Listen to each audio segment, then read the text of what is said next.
Assalamualaikum. Selamat pagi anak-anak. Ketemu lagi dengan Budia. Bagaimana kabar kalian hari ini?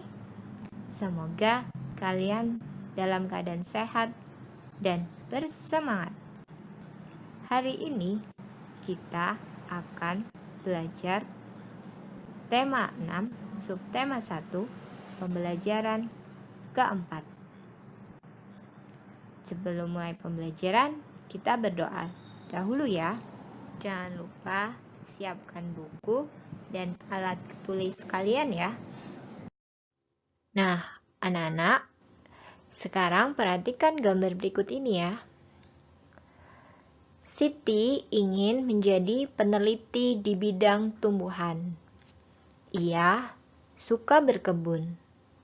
Halaman rumahnya ditumbuhi berbagai tanaman. Siti juga suka membaca buku tentang tumbuhan. Bagaimana dengan kegiatanmu di rumah?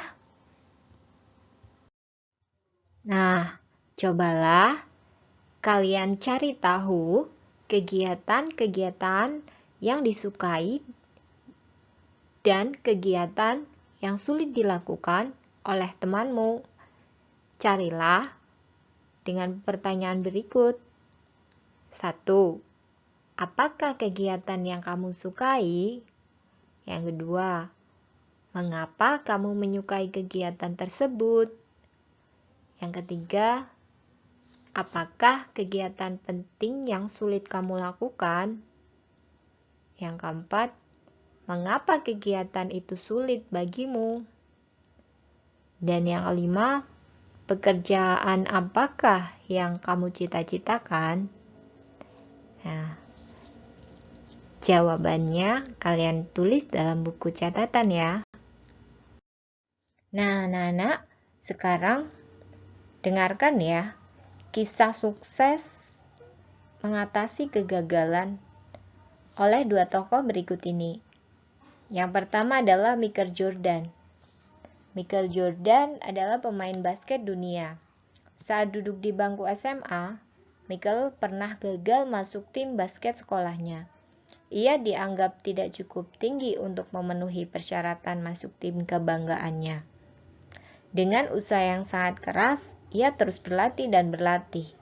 Pada saat menjadi pemain basket kelas dunia pun, ia banyak mengalami kegagalan. Ini pengakuannya. Sepanjang karir saya, lebih dari 9.000 tembakan saya meleset. Saya pernah kalah dalam 300 pertandingan. Paling tidak 26 kali saya dipercaya untuk melakukan tembakan penentu kemenangan. Dan saya gagal. Saya telah berkali-kali mengalami kegagalan, tetapi karena kegagalan itulah saya berhasil. Dan yang kedua adalah Thomas Alva Edison. Dia adalah penemu lampu listrik. Semasa sekolah, ia pernah dikeluarkan dari sekolahnya karena dianggap tidak dapat mengikuti pelajaran di sekolah.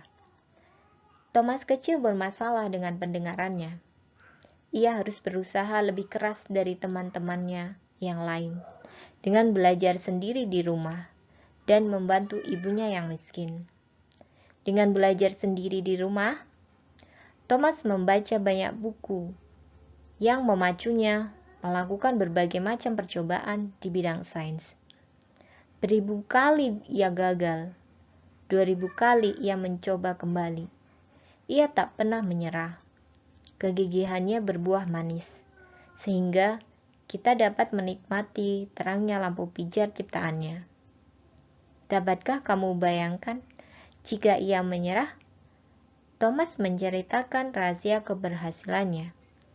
Jika saya ditanya, apakah yang dapat membuat seseorang berhasil dalam hidupnya?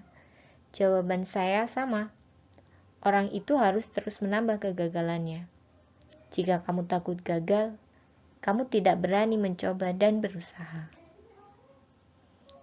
Nah, demikian adalah kisah tentang dua tokoh yang sukses dan berhasil mengatasi kegagalannya. Setelah kalian mendengarkan kisah sukses dua tokoh tersebut? Nah, sekarang kalian jawab pertanyaan-pertanyaan berikut ini ya. Perhatikan gambar berikut ini. Negara Indonesia yang terletak di titik persilangan antara berbagai bangsa menyebabkan beragamnya ras yang ada di Indonesia. Ras berkaitan dengan ciri-ciri fisik atau ciri tubuh. Setiap suku di Indonesia mempunyai ciri fisik yang berbeda.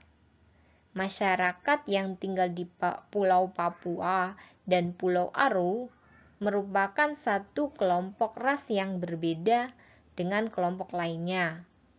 Kelompok masyarakat Sakai dari Riau, suku Kubu dari Sumatera Selatan, suku Tomuna dari Pulau Muna, masyarakat Enggano di Bengkulu, dan masyarakat Mentawai memiliki kemiripan satu dengan yang lain. Masyarakat Batak, Toraja, dan Dayak ada dalam kelompok ras tersendiri. Demikian juga dengan kelompok masyarakat Madura, Jawa, dan Bali memiliki ciri fisik yang hampir serupa. Keberagaman ras di Indonesia. Dalam Kamus Bahasa Indonesia, ras diartikan sebagai rumpun bahasa atau menunjuk pada golongan bangsa berdasarkan ciri-ciri fisik. Ras adalah sebuah kategori dalam antropologi fisik untuk menentukan kelompok orang dari asal yang sama.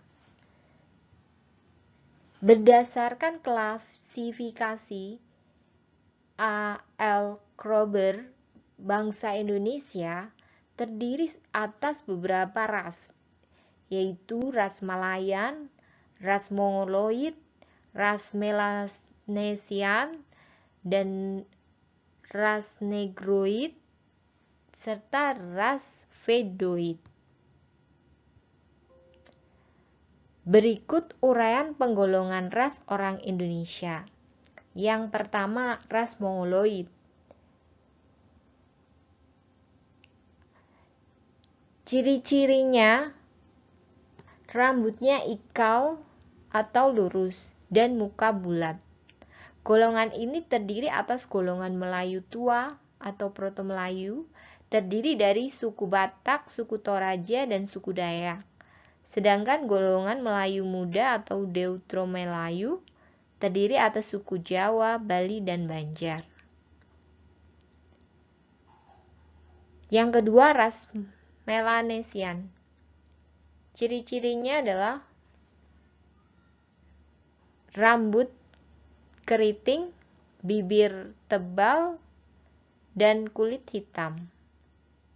Penduduk Indonesia termasuk golongan ini adalah penduduk Pulau Papua, Kai, dan Aru. Ras Negroid, ciri-cirinya rambut keriting, perawakan kecil, dan kulit hitam. Persebarannya di Semenanjung Malaka dan sekitarnya, serta urang mikroskopi di Pulau Andaman. Yang keempat, ras Vedoid. Ciri-cirinya kulit sawo matang dan rambut berombak. Persebarannya adalah orang Saksi di Seak, orang Kubu di Jambi, orang Enggano di Bengkulu, Mentawai, Toalatokea, dan Tamuna di Kepulauan Muna. Nah, selanjutnya coba kalian simak puisi berikut ini. Kalian pahami bait per bait dan carilah makna dari tiap bait puisi tersebut. Kemudian jawablah ke dalam buku kalian. Nah, demikian pembelajaran hari ini anak-anak. Semoga materi yang Bu Guru sampaikan dapat dipahami dengan baik dan menjadi ilmu yang bermanfaat. Sekian dari Bu Guru. Wassalamualaikum warahmatullahi wabarakatuh.